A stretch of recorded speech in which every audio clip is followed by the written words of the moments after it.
change is required for more just systems of land governance. What is the role of relationships and allyship in advancing the United Nations Declaration on the Rights of Indigenous Peoples and the concept of consent? How do we ensure that Indigenous peoples are included as decision makers in accordance with Indigenous systems and principles of governance?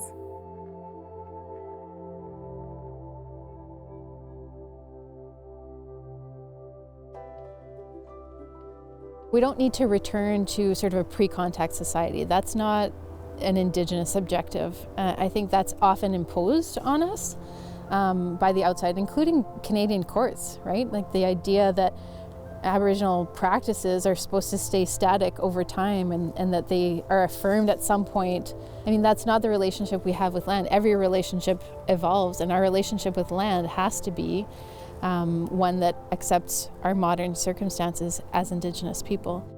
I put all of my hope into building relationships on the ground that are accountable and led by Indigenous people, and by working hard to build broad bases of support for Indigenous self-determination and Indigenous demands.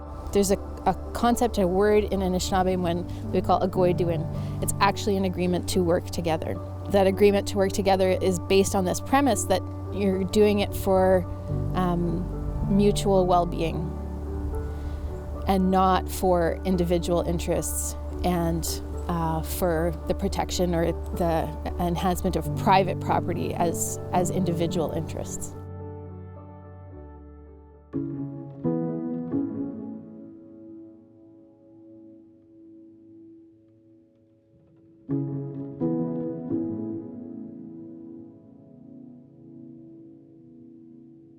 Everybody thinks relationships are about them, and relationships are actually relational. We learn this as we participate in ceremonies. As Indigenous people, we walk into that space, and I think you need to think about that humble approach of not erasing who you are or what you have to bring, but also being in a respectful relationship where you say, here I am, how can I help, but not imposing an agenda either. You know, when I think about what white allies can do is talk to other white people. And what I think what we need is for not necessarily for our communities to always have to engage in sort of 101, is that a lot of allies could actually do that, lift that burden for us. We're living it every day. We're engaged in this all the time. We're doing all of this work.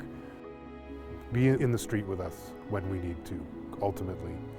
Because when you show up like that, it sends a message that no letter to your MP can actually do. And it's not that you shouldn't write letters, you should. Physically showing up is actually really important. The capital of Canada is actually existing on unceded Algonquin lands. So a solution for me, at least, is that Canada should be paying a regular annual lease on those lands that are identified as still being Indigenous lands. Where land has been sold and developed, well, pay rent. A tax on every economic transaction should go straight to the traditional caretakers, who should also guide all further development on that land according to their values. I'd rather see the government just say, yes, we do not legally possess this land. Let's work out a lease arrangement for it. There should be an annual payment that allows First Nations to develop their societies, develop their governments, and develop the institutions they need to also help manage those lands.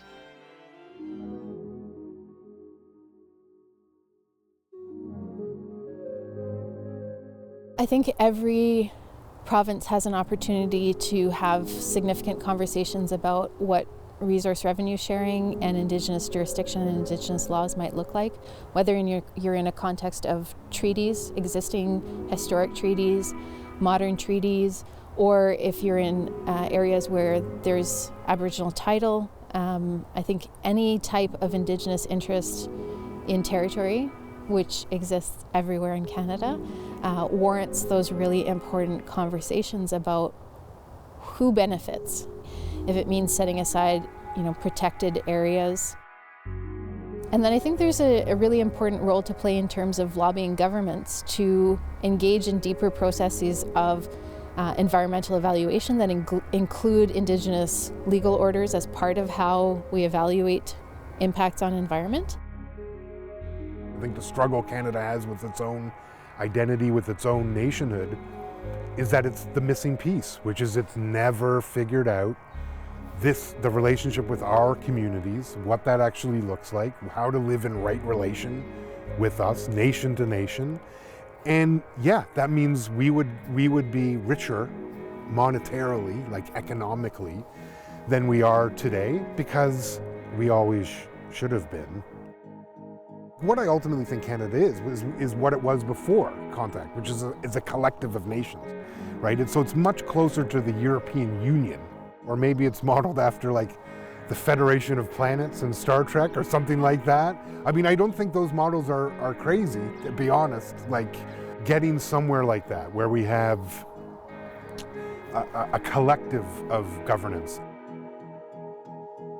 One of the top things that people that love the land can do is think about how the United Nations Declaration on the Rights of Indigenous People can be given effect in a Canadian context, and having provinces not only commit notionally to the declaration, but thinking about how it's then implemented, how free, prior, and informed consent has to be the framework for reconciliation in Canada, like the Truth and Reconciliation Commission has told us.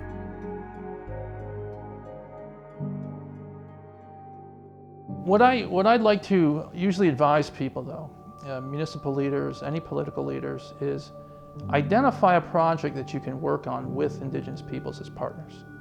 Start there. Build those relationships towards sharing a common objective and looking to develop some expression of the Indigenous presence, historic and contemporary, in your region.